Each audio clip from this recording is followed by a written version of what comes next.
สิ่งที่สำคัญที่สุดปากใช้กินอาหารมาเลี้ยงร่างกายให้เจริญเติบโตให้มีกำลังปากก็นำความดีและความชั่วมาให้กับเจ้าตัวเหมือนกันก็ถือว่าสุขทุกข์มันก็อยู่ที่ปากของพวกเราเข้าทำนองที่ว่าปลาหมอตายเพราะปากดังนี้เป็นต้นโดยความสำคัญซึ่งนำมาทั้งคุณและโทษดังนี้ในมงคลที่10จึงได้ชี้ลงชัดไปที่ปากของเราโดยเฉพาะอย่างยิ่งลมปากเพราะบรรดาลมทั้งหลายที่มีอยู่ในโลกนี้ไม่ว่าจะเป็นพายุใต้ฝุ่นจะเป็นพายุสลาตันจะเป็นมรสุมซึ่งเราถือว่าร้ายแรงมากแล้วแต่ก็ยังเป็นรองความร้ายกาจของลมปากของคนเรานี่มันเรียกว่าไม่พัดรุนแรงพัดแผ่วๆเบาๆเท่านั้นแต่ว่าฤทธิ์ของมันเนี่ยฤทธิ์ของลมปากนี่มันร้ายแรงนักลมสลาตันลมพายุลมใต้ฝุ่นหรือลมมรสุมทั้งหลายเมื่อมันพัดแรงมามันก็จะพัดเอาคือหลังคาบ้านบ้างเอาต้นไม้บ้างปลิวกระจายหักล้นโค่นลงไปคนแต่ละทิศละทางแต่ลมปากของคนเราเนี่ยเวลาที่มันพัดเนี่ยหลังคาบ้านหลังคาเรือนไม่กระดุกกระดิกหรอกแต่ทำให้พ่อบ้านแตกจากแม่บ้านได้ทำให้ลูกตีพ่อแม่ได้ทำให้ลูกหนีจากพ่อแม่ได้ไปคนละทิศคนละทางปากคนเนี่ยทำให้เกิดความสามัคคีก็ได้ทำให้เกิดความพินาศแตกแยกก็ได้จึงเป็นลมที่ร้ายแรงมากโบราณท่านจึงถือเอาว่าปากเป็นเอกเลขเป็นโทเพราะความสำคัญต่างๆก็มันอยู่ที่ปากเราเป็นส่วนใหญ่มงคลที่10จึงถือว่าเป็นเรื่องที่จะนำสาระสำคัญของปากโดยตรงซึ่งตามบาลีที่ว่าสุภาษิตาจยาวาจาแปลตามคำภาษาบาลีนี้ว่าวาจาสุภาษิตนะวาจาสุภาษิตเนี่ยถือว่าเป็นสิ่งที่ประเสริฐและเป็นมงคลของหมู่คนทั้งหลายในวันนี้ก็จึงเป็นเรื่องที่อยากจะให้พวกเราทั้งหลายเนี่ยได้ลองคิดตามตั้งใจฟังเนาะเพื่อที่จะเกิดประโยชน์เนาะในการที่พวกเราซึ่งโดยทุกคนนะรู้อยู่แล้วว่าทุกคนมีปากและปากของทุกคนก็ถือว่าใช้กันอยู่เป็นประจำแล้วก็ใช้อย่างมากทุกวันนะใช้ปากนี่แหละมากเป็นทุกวันฉะนั้นแล้วเนี่ยการใช้ปากของคนในโลกนี้จะใช้ปากเพื่อการสื่อสารสื่อความเพื่อมีการพูดคุยก็คือการสื่อสารนั้นออกไปทำไมถึงต้องใช้ปากเพราะว่าส่วนอื่นใช้ก็ไม่ชัดสู้ปากไม่ได้ฉะนั้นปากจึงเป็นกองสื่อสารคือการทำติดต่อให้ถึงกันให้ไปสู่กันให้รู้เรื่องกันด้วยหน้าที่ก็คือการที่เราทั้งหลายเนี่ยได้ใช้ปากในการที่จะทำให้เกิดการเข้าใจกันเกิดประโยชน์กันเกิดการงานขึ้นกันและกันนะซึ่งอันนี้แหละเขาเรียกว่าปากนี่เป็นเอกโดยฝ่ายหนึ่งไปส่งอีกฝ่ายหนึ่งก็เป็นผู้รับร่วงคือรับเรื่องรับรู้เมื่อมีการพูดเมื่อมีการได้พูดออกไปปากเนี่ยเป็นกองสื่อสารชนิดพิเศษชนิดสำคัญของคนทั้งหลายในโลกนี้เมื่อปากได้ทำหน้าที่ในการพูดด้วยการส่งภาษาให้ถึงกันและกันซึ่งมีทั้งสิ่งที่เรียกว่าหรือคำพูดเนี่ยที่เราใช้ปากพูดออกไปลมปากที่ออกจากคำพูดหรือจากปากที่เราพูดออกไปเนี่ยก็มีทั้งเรื่องที่ดีทั้งเรื่องที่ร้ายทั้งเรื่องที่ทำให้มีความสุขทำเรื่องที่ทำให้มีความทุกข์ทั้งเรื่องที่ทำให้เกิดหูตาสว่างทำเรื่องที่ทำให้เกิดหูตาบอดแล้วก็เป็นเรื่องที่เรียกว่ามีคุณประโยชน์ก็ได้มีคุณโทษก็ได้คือมีประโยชน์ก็ได้มีโทษก็ได้มีค่าก็ได้ไม่มีค่าก็ได้ ฉะนั้นเรามาทราบว่าปากเนี่ยนะปากนี่เป็นอย่างไรบ้างหนึ่งปากเป็นยอดอาวุธเมื่อพูดถึงอาวุธแล้ว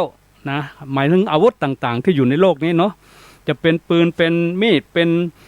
ดินเป็นอะไรก็แล้วแต่อาวุธใดๆก็ตามทีเนี่ยท่านผู้ฟังทั้งหลายในโลกนี้อาวุธที่สำคัญเนี่ยคือเป็นอาวุธที่ร้ายที่สุดคืออาวุธที่เป็นปากสู้อาวุธที่เป็นปากไม่ได้สักอย่างเราจะใช้พูดให้เป็นหรือพูดให้ตายหรือจะพูดให้มีความสุขหรือจะพูดให้มีความทุกข์ก็อยู่ที่ปากที่เราจะพูดนี่แหละฉะนั้น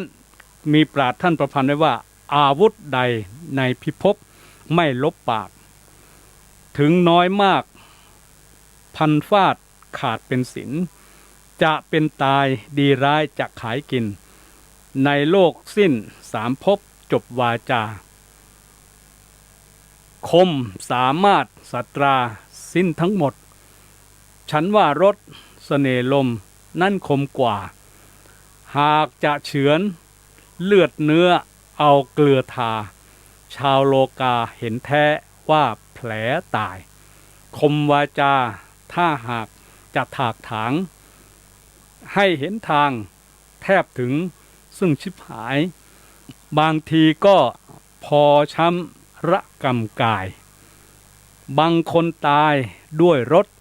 พจนาไม่ต้องบันฟันเฉือนให้เลือดตกเจ็บในอกซ้ำคำที่ว้าวที่ร่ำวาถึงคมกรดไม่เท่ารสของวาจายิ่งศัตรามีศัตรูดูอาบายเรียกว่าเขาบอกว่านี่แหละคือลมปากนี่แหละคือลิ้นของคนมันเป็นสิ่งที่ทำให้เรียกว่ามีความที่คมมีความที่ร้ายแรงลิ้นคนเราเนี่ยทำให้บาดเจ็บแก่คนมากมายนะทำให้มีบาดแผลที่ทำให้ทุกข์ทรมานอย่างมากมายซึ่งความเจ็บนะความเจ็บที่เกิดจากการใช้ปากเนี่ยก็เป็นความเจ็บลึกเป็นความเจ็บในเป็นความเจ็บอยู่ในจิตในใจฉะนั้นแล้วเนี่ยก็ถือได้ว่าปากเนี่ยคำพูดหรือลมที่ออกจากปากเนี่ยมันเป็นลมที่มีทั้งความสุขสงบเย็นมีทั้งลมที่เป็นความเหมือนกับไฟเร่าร้อนเผาผลาญคนให้ตายไปได้ในขณะเดียวกันปากถ้าในทางพระพุทธศาสนาเนี่ยที่พระพุทธศาสนาได้แผ่กว้างไพศาลไปทั่วโลกได้ก็เพราะว่ามาจากปลายพระชิวหาของพระองค์หมายถึงมาจากปลายชิวหาของสมเด็จพระสัมมาสัมพุทธเจ้านะผู้ที่เป็นองค์หรือเป็นศาสดาในการได้เผยแผ่พระธรรมคำสอนด้วยการเทศนาด้วยการใช้ปากนี่แหละในการไปชี้ในการไปสอนในการไปบอกให้คนได้มีปัญญาให้มีดวงตาสว่างให้สามารถในการดับทุกข์ของหมู่คนทั้งหลายจนทำให้พระศาสนาหรือหลักธรรมของพระสัมมาสัมพุทธเจ้าได้แผ่กว้างขยายไปทั่วโลกแล้วก็ใช้วาจานี่ตลอด45 ปี45 พรรษาแล้วก็มีผู้ที่เรียกว่าได้มีดวงตาเห็นธรรมได้บรรลุในคำสั่งสอนในคำพูดในบทพจนาของพระสัมมาสัมพุทธเจ้าอยู่เป็นมากมายเลยทีเดียวฉะนั้นแล้วเนี่ยก็ทำให้เห็นว่านี่คือปากเป็นเอกจริงๆปากนี่เป็นยอดของการที่จะทำให้ความเจริญรุ่งเรืองก้าวหน้าได้เกิดขึ้นในหมู่คนในโลกนี้สองในปากเป็นยอดคมเมื่อว่าถึงลมแล้วเนี่ยลมมีอยู่สองอย่างคือลมภายนอกคือลมที่เกิดจากบกเกิดจากทะเลลมที่เกิดจากใต้ฝุ่นลมที่เกิดจากธรรมชาติจากฤดูกาลจะเป็นลมมรสุมจะเป็นลมสลาตันนะก็ถือว่าอันนี้เป็นลมภายนอก และลมที่สองคือลมภายในหมายถึงลมที่เกิดจากปากของคน เกิดจากคำพูดของคนลมเนี้ยถ้าจะพูดถึงความร้ายแรงแล้วเนี่ยร้ายแรงกว่าลมที่เป็นมรสุมหรือเป็นลมทะเลลมบกที่เกิดโดยธรรมชาติจึงทำให้เรียกว่าในปัจจุบันเนี่ยถ้าเราจะพูดถึงความทุกข์ทรมานความเสียหายที่เกิดขึ้นเนี่ยส่วนมากแล้วเนี่ยถ้าเป็นลมธรรมชาติหมายถึงลมที่เกิดทางบกทางฤดูกาลจะเป็นลมมรสุมจะเป็นลมฝนจะเป็นลมสลาตันจะเป็นลมไต้ฝุ่นเนี่ย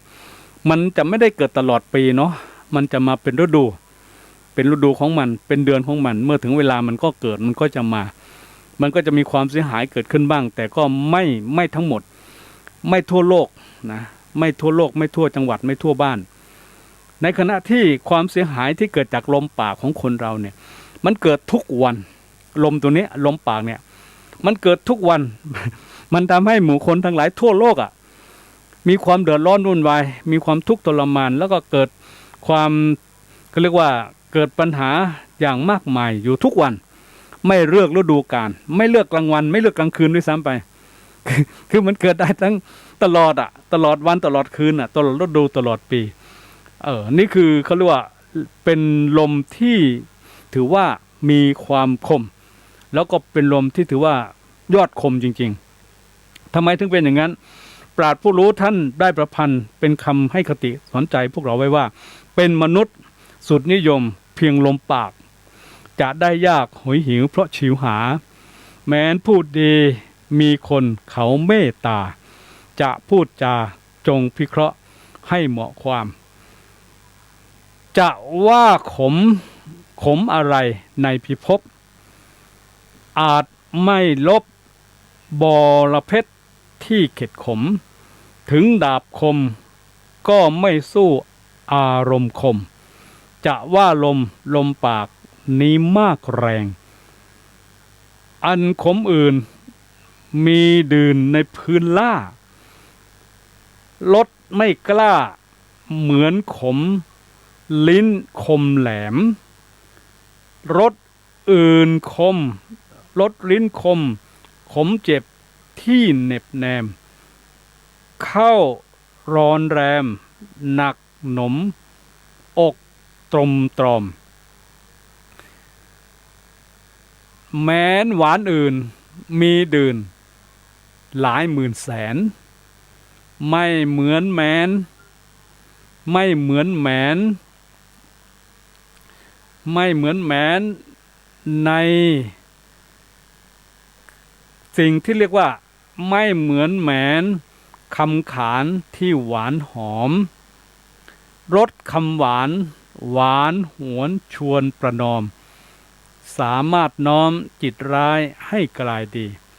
อันนี้ก็ถือว่าเป็นความคมที่เกิดจากลมปากทีนี้ปากมีค่าสูงปากของคนเราเนี่ยมีค่าสูงเมื่อเราพูดแล้วเมื่อเราทั้งหลายนี่พูดแล้วเนี่ยให้คนอื่นเพ่งเล็งจับถ้อยคำของเราทั้งในแง่ดีในแง่ร้ายในตัวเราจึงไม่มีอะไรอีกแล้วที่จะมีค่าสูงเท่ากับถ้อยค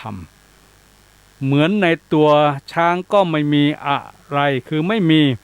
อะไรสิ่งอื่นใดจะมีค่าสูงเท่ากับงาคำโบราณก็บอกว่าฆ่าช้างจะเอางาเจรจาจะเอาถ้อยคำท่านผู้ฟังทั้งหลายคำพูดของคนเราเนี่ยนะทุกคำพูดอยู่ที่ผู้ฟังนะเป็นผู้ที่จะวินิจฉัยแม้มีผู้ฟังจะวินิจฉัยอย่างไรก็สุดแท้แต่ลมปากของผู้นั้นถ้าพูดดีก็เป็นสีแก่ตัวถ้าพูดชั่วก็เกิดความอับปรีจันไรในตัวของคนนั้นให้เสียเงินเสียทองเสียการเสียงานเสียเวลาเสียชื่อเสียงและเสียไปทุกอย่างแน่นอนว่าคนที่ติดตารางก็เพราะลมปากมีมากแล้วและออกจากตารางได้ก็เพราะปากก็มากมี เราทั้งหลายพึงพินิจพิจารณาความของคนนะคนเก่าคนโบราณหรือคนในบรรพชนทั้งหลายเนี่ยท่านได้ให้ข้อคิดเป็นคติสอนใจเรื่องของปากเรื่องของพูดเรื่องของการพูดเอาไว้ให้กับพวกเราว่าถึงบางพูดดีเป็นสีสักมีคนรักรสถ้อยอร่อยจิตแม้นพูดชั่วตัวตายทำลายมิตรจะชอบผิดในมนุษย์เพราะพูดจาอันอ้อยตาลหวานลิ้นแล้วสิ้นซากแต่ลมปากหวานหูไม่รู้หายแม้นเจ็บอื่นหมื่นแสนจะแคลดคลายเจ็บจนตายเพราะเหน็บให้เจ็บใจจะรักชังทั้งสิ้นเพราะลิ้นพลอดและอย่างยอดแล้วพระองค์ยังสงสัยอันช่างปากยากที่จะมีใครเขาชอบใช้ช่างมือออกอื้ออึงอันนี้คือเรื่องของการที่ว่าคำพูดหรือคำปากเนี่ยเป็นสิ่งที่ประเสริฐนะเป็นสิ่งที่ประเสริฐจึงเป็นสิ่งที่ถือว่าเลิศสำหรับหมู่เราทั้งหลายทีนี้ปากเนี่ยเราได้อาศัยปากนะปากอาศัยกำลังใจเป็นแรงส่งปากของคนเรานั้นแม้นจะเขาเรียกว่าแม้นจะมีส่วนสำคัญที่สุดโดยหน้าที่พูดโดยมีหน้าที่หรือทำหน้าที่ในการพูดแต่จะทำหน้าที่พูดให้สำเร็จประโยชน์ได้นั้นนะก็เรียกว่าอยู่ที่ผู้นั้นนะอยู่ที่ผู้นั้นที่จะเป็นผู้ได้มีพลังจิตพลังใจพลังของคำพูดพลังของวาจานะผู้ที่ใจดีมีกำลังใจเป็นแรงส่งนะมีกำลังใจเป็นแรงส่งในการที่ว่ามาอวยพรให้เราให้ท่านให้เขาให้ท่านทั้งหลายให้หมู่คนทั้งหลายเวลาที่มีการมีงานยิ่งโดยเฉพาะที่ผ่านไปเช่นปีใหม่เนี่ยนะเราก็มีการส่งคำอวยพรเป็นการส่งกำลังใจให้กันเนี่ยก็ถือว่าการใช้คำพูดเนี่ยสามารถในการที่จะทำให้เกิดพลังแก่คนเกิดความรู้เกิดปัญญาเกิดแรงในการที่จะทำให้คนได้มีความก็เรียกว่าได้มีพลังสู้ได้มีแรงฮึดสู้เกิดทั้งความสุขเกิดทั้งความทุกข์เมื่อคนที่ได้ฟังคำพูดจากเราที่พูดออกไปอันนี้เขาเรียกว่าปากอาศัยกำลังใจเป็นแรงส่งฉะนั้นในเรื่องนี้พระสัมมาสัมพุทธเจ้าได้ตรัสเทศนาไว้ว่าธรรมทั้งหลายมีใจเนี่ยเป็นหัวหน้ามีใจเป็นใหญ่มีใจเป็นผู้ชี้ขาดนะมีใจถ้าคนที่มีใจร้ายแล้วจะพูดหรือจะทำผลทุกข์ก็จะตามสนองเขาดุดล้อเกวียนหมุนตามรอยเท้าโคนะหมุดคือเหมือนกับที่อะไรที่แบกแอกไปอยู่ถ้าคนมีใจดีแล้วจะพูดหรือจะทำผลสุขคือความสุขก็จะตามสนองเขาดุดเงาตามตัวไปในทุกอิริยาบถแม้สุภาษิตไทยก็มีอยู่บทหนึ่งที่ได้พูดถึงกล่าวไว้เกี่ยวกับเรื่องของการพูดว่าภาษิตเปรียบเทียบกล้องส่องความคิดภาพนำจิตอาจเห็นได้เด่นใสถ้าเขียนพูดบูดเปื้อนเลอะเลือนไปก็น้ำใจหรือจะแจ่มอแรมเรืองอันช่างปากยากที่จะมีใครนะจะชอบใช้ช่างมือออกอื้ออึงอันนี้เขาก็ถือว่าเป็นการได้บอกให้รู้ไว้ฉะนั้นแล้วเนี่ยเรื่องของการใช้เรื่องของการพูดเนี่ยจึงเป็นเรื่องที่มีความสำคัญเพื่อทำให้เราทั้งหลายได้เห็นและได้เข้าใจได้ลึกลงไปว่าแล้วในทางพระพุทธศาสนาการที่เรียกว่าสุภาษิตวาจาเนี่ยหรือว่าวาจาสุภาษิตเนี่ยได้มีความสำคัญในมนุษย์หรือในมงคลเนี่ย ในเรื่องของวาจาสุภาษิตหรือว่าสุภาษิตาจยาวาจาเนี่ยนับว่าเป็นการรวบรวมเกี่ยวกับความเยี่ยมยอดในเรื่องของการพูดไว้แล้วโดยหมายความว่าคำพูดเนี่ยจะมีอยู่สองชนิดใหญ่ๆคำพูดดีก็เรียกว่าสุภาษิตแต่ถ้าคำพูดเสียคำพูดไม่ดีเนี่ยเรียกว่าทุภาษิตคำว่าสุภาษิตหรือสุภาษิตาวาจาแปลว่าคำพูดที่เป็นคำพูดดีนะเป็นคำพูดที่เป็นคำพูดดีก็เป็นคำพูดที่ทำให้ผู้พูดเกิดความสุขทำให้ผู้ฟังมีความสุขไปด้วยเราจะสังเกตคำพูดนี้ดูว่าในเรื่องของสุภาษิตนั้นไม่ได้หมายความว่าพูดดีเฉยๆแต่ต้องหมายถึงคำพูดเพราะต้องเป็นการพูดเพราะไปด้วยบางคนที่พูดดีแต่ไม่มีความไพเราะอาจจะทำให้คนอื่นเข้าใจผิดได้ง่ายๆอย่างที่เรียกว่าพูดมะนาวไม่มีน้ำดังที่ผู้มีคนกล่าวไว้ว่าในเรื่องของคำพูดเนี่ยเป็นสิ่งที่จะก่อให้เกิดจะก่อให้เป็นหรือว่าคนที่พูดเป็นกับคนที่พูดได้ท่านจะเอาแบบไหนจะพูดเป็นหรือจะพูดได้นะสุภาษิตในมงคลสูตรนี้ที่พระพุทธเจ้าได้แสดงไว้ว่าการพูดอย่างไรถึงจะถือว่าเป็นสุภาษิตคือสุภาษิตเนี่ยเป็นคำพูดจริงคำพูดดีเนี่ยพระพุทธเจ้าแสดงไว้มีอยู่5ชนิดด้วยกันที่แสดงให้รู้ว่าสุภาษิตเป็นคำพูดที่เป็นสุภาษิตปรากฏอยู่ในสุภาษิตคสูตรพระสุตตันตปิฎกนะสุภาษิตคสูตรในพระสุตตันตปิฎกได้กล่าวไว้5ประการหนึ่งกาเลนะภาสิตาคำพูดที่ถูกกาลเวลา2สัจจาภาสิตาคำพูดที่เป็นคำสัตย์จริง3สรรหาภาสิตาคำพูดที่สุภาพ4อัฏฐสันหิตาภาสิตาคำพูดที่มีประโยชน์5เมตจิตเตนะภาสิตาคำพูดที่ประกอบไปด้วยเมตตาจากองค์ประกอบเหล่านี้ที่องค์พระสัมมาสัมพุทธเจ้าพระองค์ได้ทรงแสดงไว้ซึ่งเป็นเครื่องแสดงว่าวาจาภาษิตนั้นจะต้องประกอบไปด้วยองค์ทั้งหมด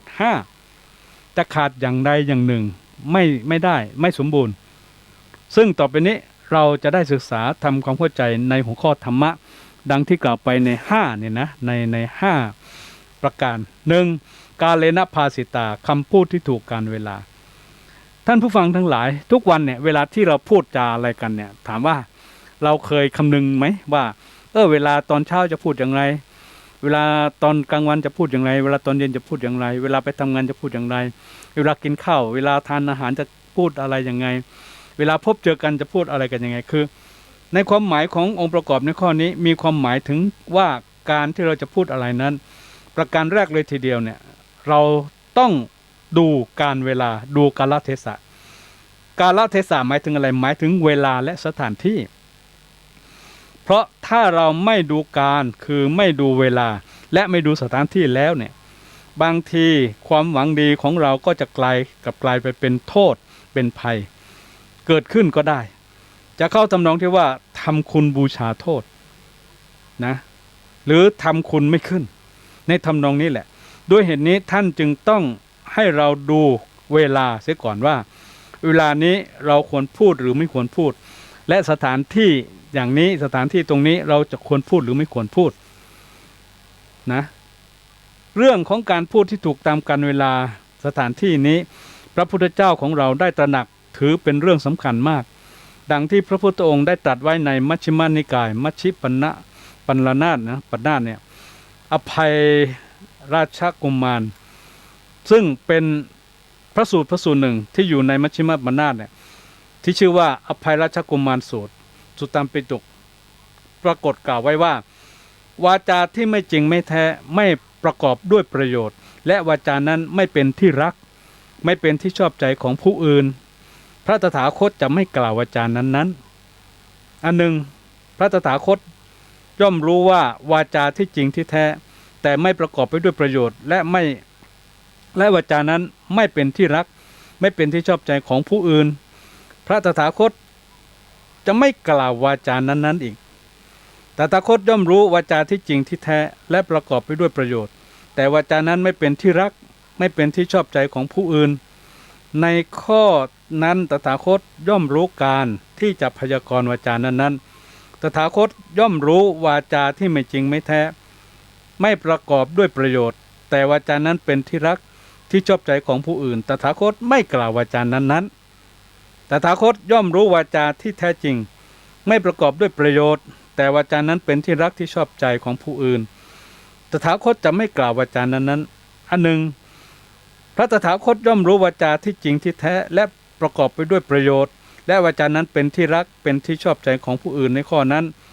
พระตถาคตย่อมรู้การที่จะพยากรณ์วาจานั้นๆจากพุทธวจนะข้อนี้เราจะเห็นได้ว่าแม้สิ่งเหล่านี้จะเป็นของจริงและเป็นประโยชน์ก็ต้องรู้การที่จะกล่าวเหมือนกันไม่ใช่ว่าเป็นของจริงแล้วจะกล่าวได้ทุกเวลาทุกสถานที่ฉะนั้นจึงควรทำความเข้าใจในที่นี่เสียเลยว่าเราจะพูดเรื่องจริงก็ตายจะพูดต้องรู้ต้องดูการรู้สถานที่จึงจะเป็นมงคลไม่อย่างนั้นแล้วจะนำความอัปมงคลมาสู่ตนได้อันนี้คือเรื่องของการที่ว่าการเวลาสถานที่ที่เราควรจะพูดเนื่องจากว่าบางการบางเวลาบางที่ไม่เหมาะที่จะพูดเช่นเวลาที่เราไปฟังเทศน์ฟังธรรมไม่ควรจะพูดคุยกันไม่ควรจะส่งเสียงดังกันอันนี้ก็เป็นเรื่องของการที่ว่า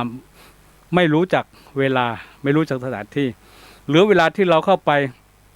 ในสถานที่ทำพิธีก็เหมือนกันไม่ใช่ว่าจะไปส่งเสียงดังไปพูดคุยไปทะเลาะไปด่ากันมันก็ไม่ถูกการเวลาไม่ถูกสถานที่ก็จะเป็นโทษเป็นภัยกับคนที่พูดนั่นแหละอันนี้ก็ถือว่าเป็นกาละวาจาต่อไป2สัจจาภาสิตา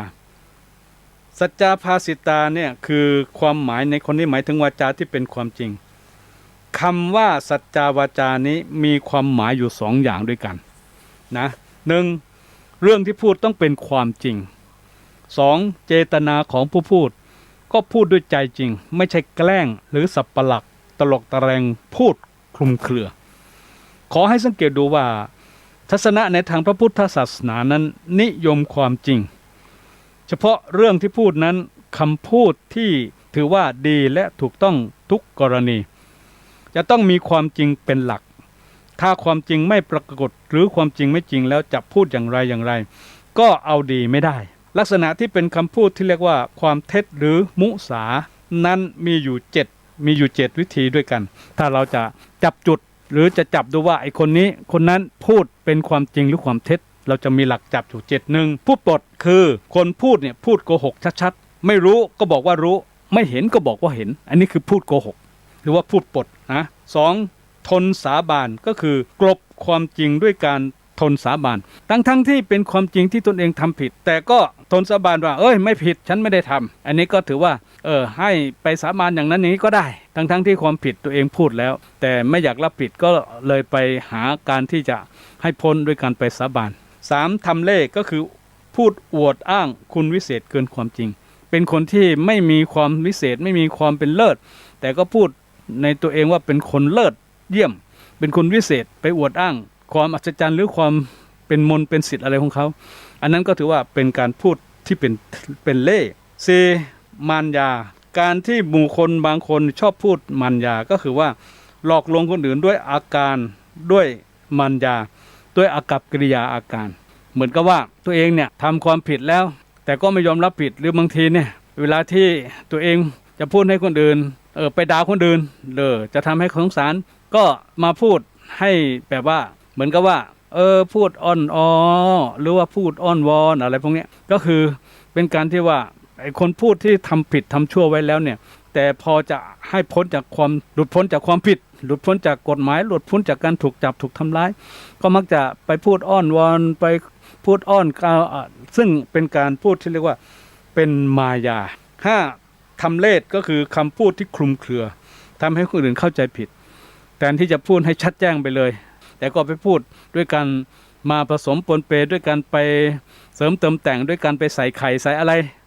ก็ถือว่าเป็นการพูดที่ทำให้คนอื่นได้เข้าใจผิด6พูดที่เสริมความก็คือว่าพูดความจริงน้อยแต่พูดความเท็จมากหมายถึงว่าไอ้เรื่องจริงมีนิดเดียวแต่เราก็ไปใส่น้ำใส่ไข่ใส่อะไรแต่งเข้าไปเยอะๆ ก็ทำให้ถือว่าอันนี้เป็นการพูดที่ใส่ความเสริมความเจ็ดกั้มความก็คือว่าพูดความจริงที่มากอำพรางให้น้อยลงก็คือว่าเวลาที่พูดเนี่ยมีความจริงอยู่แต่ก็ไม่อยากให้ทุนเนี่ยได้รู้ความจริงทั้งหมดก็พยายามจะเอาอำพรางด้วยการพูด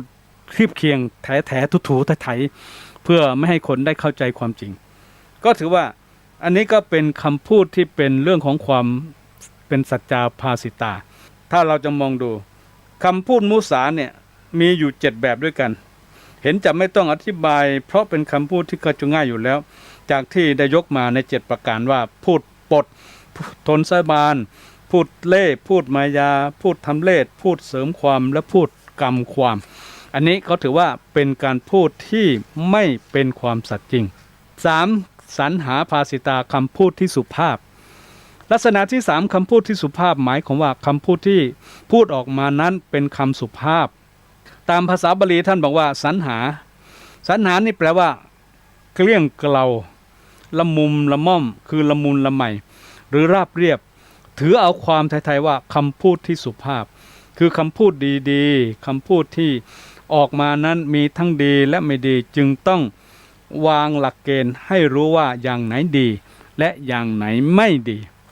เราทั้งหลายคำพูดนั้น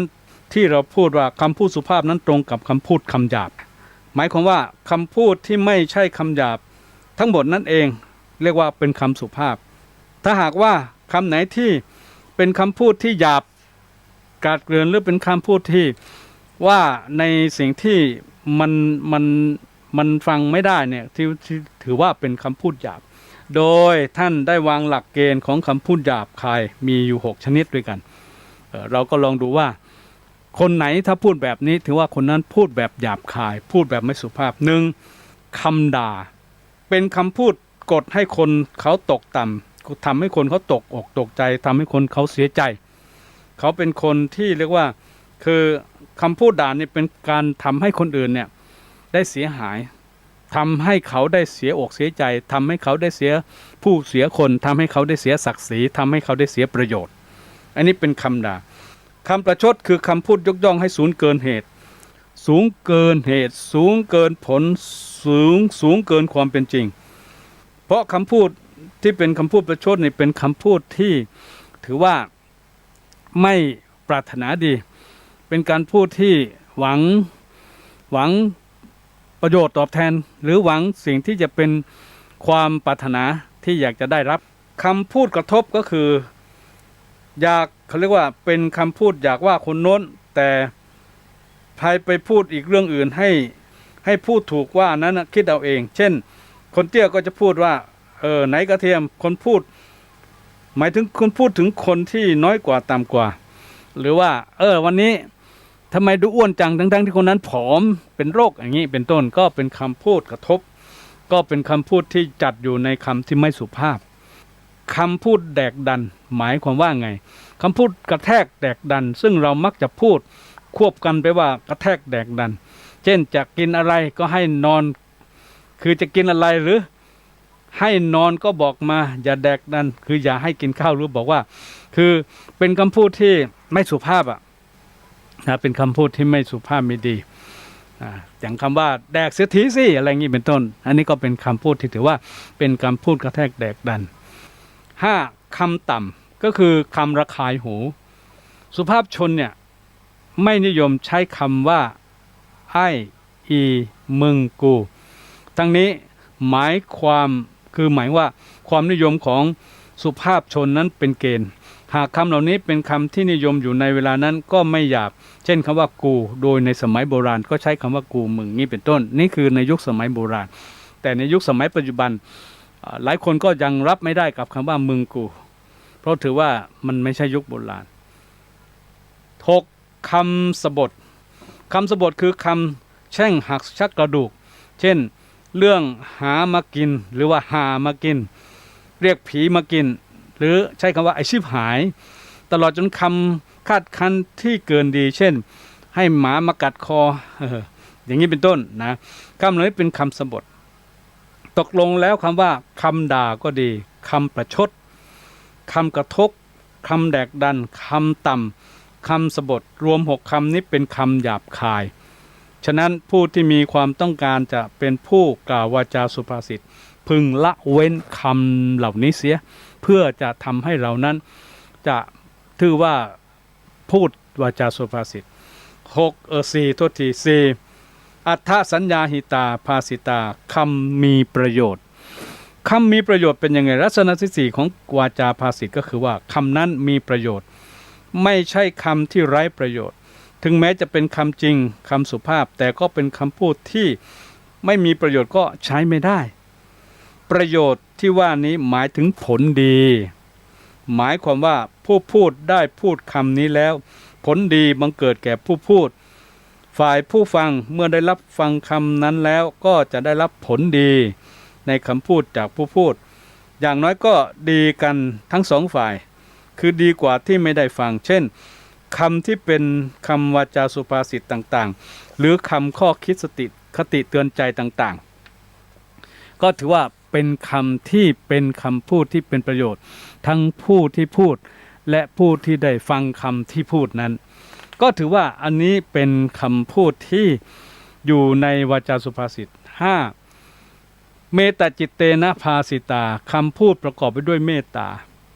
เราทราบดีอยู่แล้วว่าพุทธศาสนาเป็นศาสนาฝ่ายกรรมนิยมก็คือว่าการกระทำพูดง่ายคือหมายถึงนิยมในเรื่องของการกระทำเป็นเรื่องสำคัญคนจะดีหรือคนจะเลวก็เพราะการกระทำที่เป็นกรรมจะดีหรือกรรมเลวก็อยู่ที่เจตนาของคนที่ทำถ้าเจตนาดีก็เป็นกรรมดีถ้าเจตนาเลวก็เป็นกรรมชั่วฉะนั้นเนี่ยเจตนาจึงเหมือนผู้ให้กำเนิดกรรมองค์ของสุภาษิตในข้อที่5นี้ท่านวางเจตนาเมตตาให้เป็นพื้นฐานในสมัยก่อนเนี่ยท่านผู้ฟังทั้งหลายครูอาจารย์มักจะสอนศิษย์ว่าให้เสกเมตตาเสียก่อนจึงพูดกับคนอื่นให้เสกเมตตาเสียก่อนจึงพูดกับคนอื่นหมายความว่าอย่างไงหมายความว่าต้องมีเมตตาต้องมีเจตนาที่เป็นเมตตาเมตตาเนี่ยเป็นพื้นฐานให้เกิดขึ้นในใจ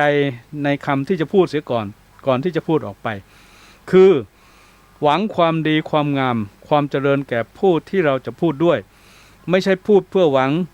เครื่องตอบแทนอย่างเช่นคนขายยาเป็นต้นผู้พูดเนี่ยพูดเพราะหวังที่จะให้คนซื้อยาไม่ใช่ปรารถนาดีแต่อย่างไรองค์ประกอบของสุภาษิตาเนี่ยหรือวาจาสุภาษิตนั้นจะต้องประกอบด้วยองค์5ประการดังที่ได้อธิบายมาพอสังเกตแล้วจัดได้ว่าเป็นวาจาภาษิตาได้แต่ถ้าขาดอย่างใดอย่างหนึ่งไม่จัดว่าเป็นวาจาที่เป็นวาจาสุภาษิตเพราะใครที่มีวาจาที่เป็นสุภาษิตในตัวแล้วเนี่ยย่อมจะก่อความเจริญ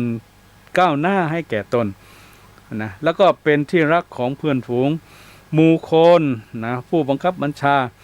หรือคนทั่วไปก็จะถือได้ว่าจะทำให้บุคคลผู้นั้นเนี่ยก็มีแต่เขาจะเกิดความเจริญรุ่งเรืองก้าวหน้าเกิดความสำเร็จในการงานเกิดความสำเร็จในการที่จะทำให้คนได้เกิดความศรัทธาเกิดความเลื่อมใสเกิดความนับถือก็นี่เป็นคำพูดคำจาที่ถือว่าเป็นเรื่องที่เป็นมงคลเนาะเป็นเรื่องที่เป็นมงคลหมู่คนทั้งหลายเนี่ยจึงต้องให้รู้จึงต้องมีการรู้ในการที่จะพูดจึงต้องระลึกก็คือมีสตินะต้องมีสติในการที่จะพูดในแต่ละครั้งในแต่ละเรื่องในแต่ละประโยคในแต่ละวลีในการพูดออกไปก็ต้องเรียกว่ามีสติมีปัญญาไตร่ตรองพิจารณาแล้วก็ต้องมีเจตนาในการพูดที่พูดออกไปในแต่ละครั้งแต่ละวันแต่ละเวลาแต่ละงานแต่ละที่แต่ละผู้แต่ละคนแต่ละเรื่องซึ่งก็ถือว่ามันเป็นสิ่งที่จะทำให้เห็นทำให้รู้ว่าคนนั้นพูดออกมาแล้วเป็นคนอย่างไรผู้ฟังก็จะสามารถรู้ได้ว่าคนพูดออกมาเนี่ยหรือคนที่พูดไปนั้นเป็นคนอย่างไร ดังนั้นเนี่ยสังคมไทยหรือว่าปราชญ์โบราณท่านจึงให้คติข้อคิดว่าพูดดีก็เป็นสีแก่ปากพูดมากในปากก็จะเป็นสีซึ่งจะเป็นของใครก็ไม่รู้แต่เป็นคติที่เรียกว่าดีอยู่กับหมู่คนทั้งหลายดีอยู่กับคนทั่วไปก็ถือว่าเป็นข้อคิดเป็นหลักการเป็นวิธีการแล้วก็เป็นการที่จะทำให้ผู้พูดทั้งหลายเนี่ยจะต้องเป็นคนที่รู้แล้วก็ต้องสามารถในการพินิจพิจารณาว่าโอ้เมื่อทำอย่างนี้แล้วจึงจะถือว่าเป็นสิ่งที่ประเสริฐเพราะมันเป็นสิ่งที่จะเกิดประโยชน์แล้วก็เป็นประโยชน์จริงๆกับหมู่คนยิ่งในปัจจุบันเนี่ยพวกเราทั้งหลายสังเกตดูไหมบ้านเมืองสังคมโลกเนี่ยทุกวันเนี่ยเวลาที่จะมีการพูดคุยอะไรกันก็ตามทีเนี่ยมันเป็นเรื่องใหญ่มากเพราะอะไรถึงบอกว่าเป็นเรื่องใหญ่มากเพราะว่าคนที่มีการอยู่ร่วมกันหรือคนที่จะสามารถทำธุรกิจการค้าด้วยกันหรือคนจะมีสัมพันธไมตรีที่ดีต่อกันหรือคนที่ได้เกิดความเจริญรุ่งเรืองก้าวหน้าในตัวของเขาในอาชีพของเขาแล้วก็ในงานในการของเขาเนี่ย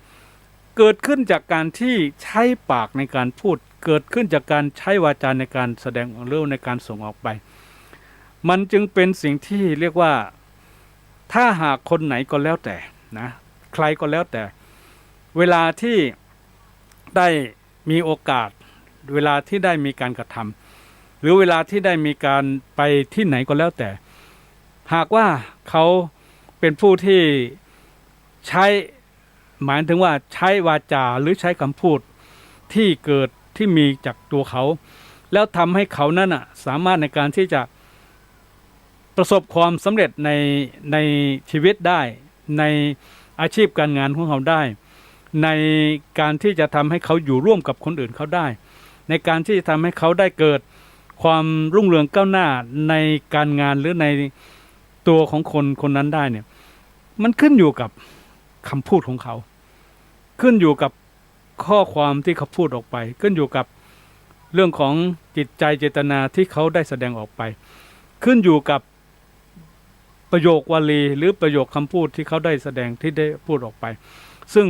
ก็ถือว่านี่เป็นสิ่งที่ประเสริฐเป็นสิ่งที่สำคัญด้วยเหตุนี้อยากจะฝากให้พวกเราทั้งหลายได้รู้ว่าปากแม้จะมีปากเดียวนะปากนี่แม้จะมีปากเดียวไม่เหมือนตาที่มีสองนะหูก็มีสองมือก็มีสองแขนขาก็มีสองผมของพวกเรานี่ก็มีคู่นะแต่ว่าปากเนี่ยเป็นสิ่งที่โอ้โหมีปากเดียว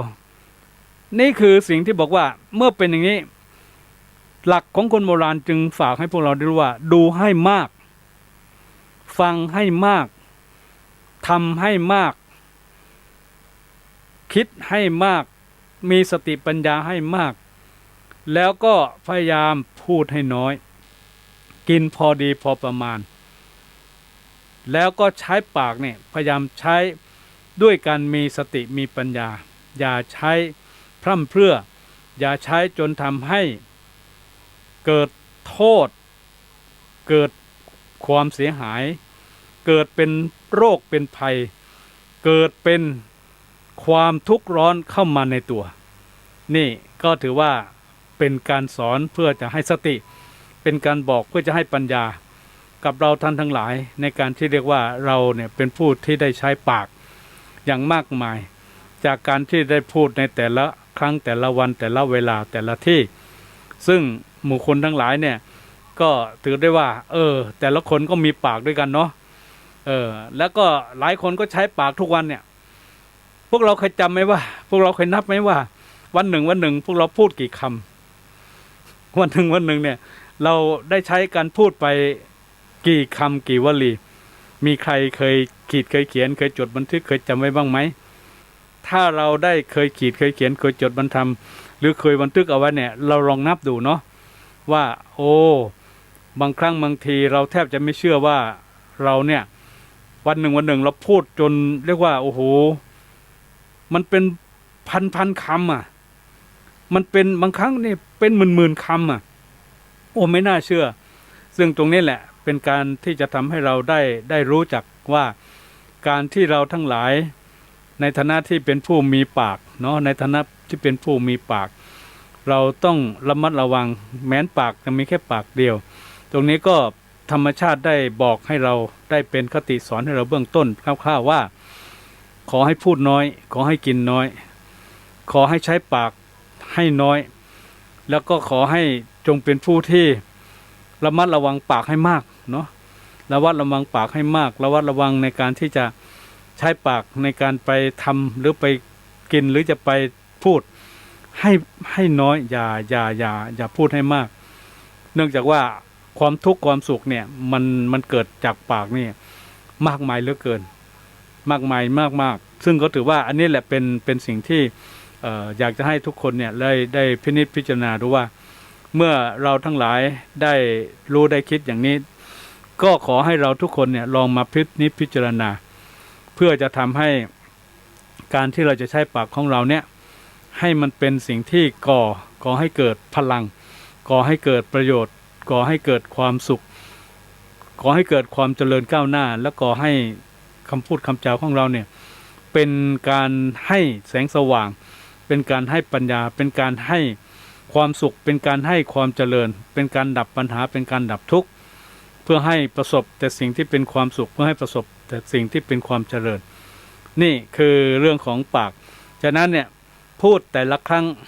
ที่เราพูดออกไปขอให้เรามีสติสำนึกตระเลือกคือให้เราได้มีสติไว้ตลอดกับเวลาว่าพูดแต่ละครั้งหนึ่งอย่าทำให้คนเขาเสียชื่อสองอย่าทำให้คนเขาเสียหน้าสามอย่าทำให้คนเขาเกิดปัญหาสี่อย่าทำให้คนเขาได้มีความทุกข์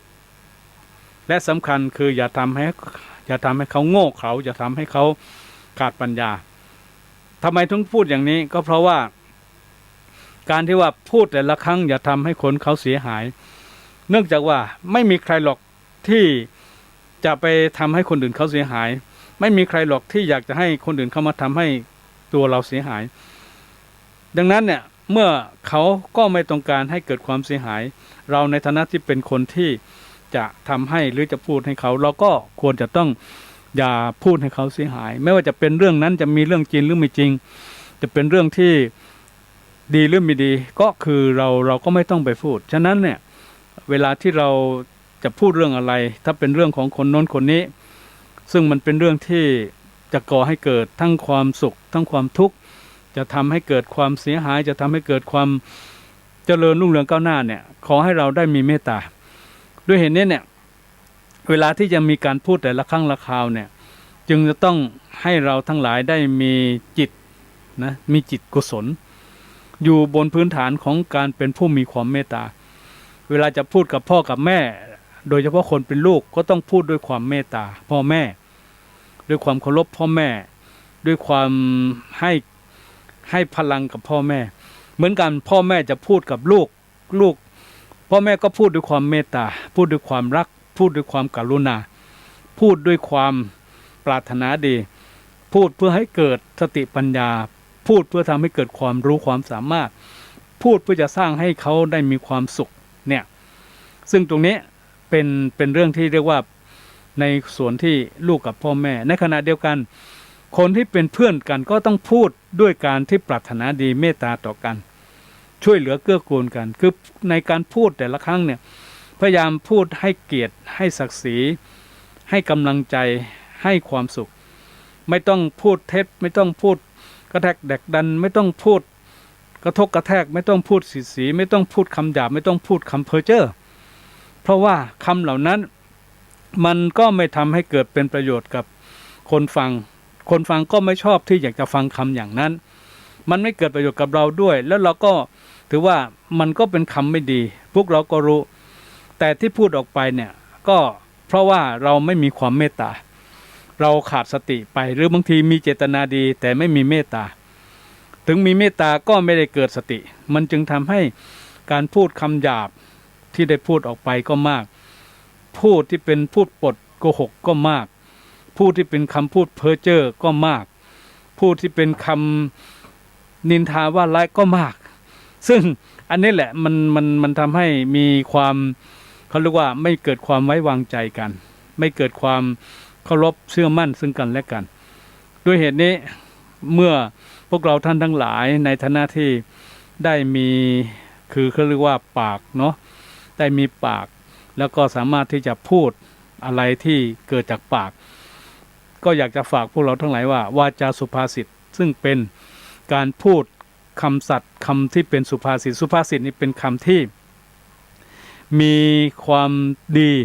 มีความจริงมีความสุขมีความเป็นประโยชน์ที่เป็นสุภาษิตเนี่ยคือในคำนี้นี่จะบ่งบอกว่าหนึ่งคนพูดต้องมีเมตตาอยู่นะสองคนพูดจะต้องมีสติมีปัญญาอยู่นะสามคนพูดนี่จะต้องพูดด้วยความปรารถนาดีให้กับคนฟังนะสี่เนี่ยคำพูดนี้จะต้องเป็นการพูดสุภาพพูดที่เป็นประโยชน์พูดที่คนฟังชอบพูดที่ตนเองมีความสุขพูดที่ตนเองมีประโยชน์พูดที่ตัวเองมีความสุขด้วยแล้วก็พูดที่เราชอบด้วยเมื่อเราพูดออกไปเนี่ยมันก็จะถือว่าเป็นคำที่เป็นสุภาษิตาคือเป็นคำที่จะเป็นคำที่เป็นความสุขตรงกันข้ามถ้าเป็นทุพภาษิตถ้าเป็นคำที่เป็นคำไม่เกิดความสุขไม่เกิดประโยชน์แล้วก็ไม่เป็นที่ชอบใจของคนฟังเรียกว่าทุพภาษิตทุพภาษิตแปลว่าไม่ดีทุพภาษิตแปลว่าคำเสียทุพภาษิตแปลว่าคำพูดที่เป็นโทษเป็นภัยเป็นอันตรายฉะนั้นก็อยากจะให้พวกเราท่านทั้งหลายเนี่ยได้มาคิดตอนนี้ให้มีสติเนาะมาคิดก่อนจะพูดขอให้เรามีสติก่อนทำไมต้องพูดอย่างนี้เพราะถ้ามีสติมาก่อนเราจะเกิดการระลึกได้รู้ตัวโอ้เรื่องนี้เราจะพูดโอ้คำนี้เราจะพูดเวลานี้เราจะพูดตอนนี้เราจะพูดคนนี้เราจะพูดคือให้เรามีสติเมื่อมีสติระลึกได้แล้วมีความรู้ตัวฉะนั้นแล้วเนี่ยจึงได้มีคติคำสอนใจในการพูดว่าถ้าเกิดพูดดีก็เป็นสีแก่ตนแต่ถ้าพูดไม่ดีก็จะเป็นโทษเป็นภัยแก่ตัวฉะนั้นคนจะดีจะชั่วคำพูดก็เป็นอีกสิ่งหนึ่งที่จะทำให้คนได้รู้ได้เข้าใจนะบางทีเนี่ยพูดได้แต่ทำไม่ได้นะพูดจริงแต่ไม่จริงหมดนะพูดเกิดจากคำพูดตัวเองแท้แต่ไม่ได้เป็นความจริงทั้งหมดฉะนั้นนี่ก็อยากจะให้เราท่านทั้งหลายเนี่ยจงเป็นผู้ที่ระลึกนึกเสมออยู่ว่าปากแม้จะมีแค่ปากเดียวแต่สิ่งทั้งหมดตัวของเราทั้งหมดจะประสบสุขจะมีความเจริญก้าวหน้าหรือจะมีความสำเร็จในชีวิตอยู่ที่ปากอยู่ที่คำพูดนี่แหละคือสิ่งที่ประเสริฐฉะนั้นปากจึงถือว่าเป็นยอดของอาวุธก็ได้เป็นยอดของความสำเร็จก็ได้เป็นยอดของการที่จะรุ่งเรืองก้าวหน้าก็ได้ตรงกันข้ามปากก็สามารถจะเป็นทั้งอันตรายที่ทำให้เกิดเป็นโทษเป็นพิษเป็นภัยทำให้เกิดความทุกข์อย่างสาหัสสากันและทำให้เป็นคนที่ตกต่ำเป็นคนที่จะมีแต่ความไม่รุ่งเรืองก้าวหน้าก็อยู่ที่ปากของเราที่ได้พูดที่ได้ใช้ด้วยเหตุอย่างนี้ก็ขอให้เราท่านทั้งหลายนั้นได้มีความสำรวมเนาะความสำรวมระมัดระวังยิ่งโดยเฉพาะหลักธรรมะที่ชัดที่สุดที่ถือว่าเป็นพื้นฐานของการเป็นมนุษย์ที่เราอยู่ด้วยกันกับคนอื่นเขาในสังคมก็คือมุสาวาทาเวรมณีก็คือว่าให้เว้นจากการพูดปดพูดเท็จพูดส่อเสียดพูดเพ้อเจ้อพูดคำหยาบอันนี้เป็นถ้าเรารักษาคำพูดได้เท่ากับเรารักษาศีลห้าได้ด้วยนะฉะนั้นเนี่ยก็อยากจะฝากพวกเราทั้งหลายว่าที่พวกเรามีชีวิตอยู่ดีได้เนี่ยจริงๆแล้วเนี่ยพระพุทธเจ้าให้สติพวกเราทุกวันก็คือว่าศีลห้าข้อเนี่ยเราตื่นขึ้นมาให้เราได้น้อมอาราธนาศีลเนาะเอามาเข้าไว้กับตัวเราตั้งแต่ข้อที่หนึ่งเว้นจากการฆ่าเว้นจากการเบียดเบียนกันและกันเว้นจากการฆ่าเบียดเบียนสัตว์ทั้งหลายข้อที่สองก็คือให้เราเว้นจากการที่จะไปถือเอาของคนอื่นจะเป็นข้าวปลาอาหารจะเป็นทรัพย์สินเงินทองจะเป็นของกินของใช้คือไม่เอาเพราะไม่ใช่ของเรามันเป็นของคนอื่นถ้าคนอื่นเขายังไม่อนุญาตให้เราก็ไม่เอา อันนี้ก็คือให้อธิษฐานไว้ในใจว่าวันนี้ถ้าไม่ใช่ของเราเราไม่เอาข้อที่สามคือว่าให้มีการเคารพให้มีการให้เกียรติซึ่งกันและกันไม่ไปมากชู้ไม่ไปมากชายไม่ไปมากลูกเมียใครเราก็เคารพนับถือให้เกียรติกันให้เกียรติผู้หญิงให้เกียรติผู้ชายข้อที่สี่เนี่ยชัดเจนว่าอยู่ที่วาจาสุภาษิตคือให้เว้นจากการพูดปดหมายถึงการพูดโกหกนะพูดปดพูดส่อเสียดพูดนินทาเนี่ยนะส่อเสียดคือการพูดติชินนินทานะพูดคำหยาบคือคำที่ไม่สุภาพไพเราะพูดเพ้อเจ้อคือพูดที่มันไม่เกิดสาระประโยชน์แล้วก็พูดที่มันไม่ทำให้เกิดปัญญาไม่เกิดพลังอะไรอันนี้ศีลข้อที่สี่ละข้อที่ห้าก็คือเป็นเรื่องของสุขภาพเรื่องของความแข็งแรงถ้าเราดูแลสุขภาพออกกำลังกายรับประทานกินในสิ่งที่มันเป็นคุณเป็นประโยชน์โรคภัยก็ไม่เบียดเบียนอย่างโรคที่กำลังประสบอยู่ตอนนี้มันก็เกิดจากสุขภาพถ้าเราแข็งแรงพอเรามีภูมิต้านทานดีไอ้โรคที่มันกำลังระบาดอยู่ตอนนี้มันก็ไม่มีพลังที่จะมาทำลายเราได้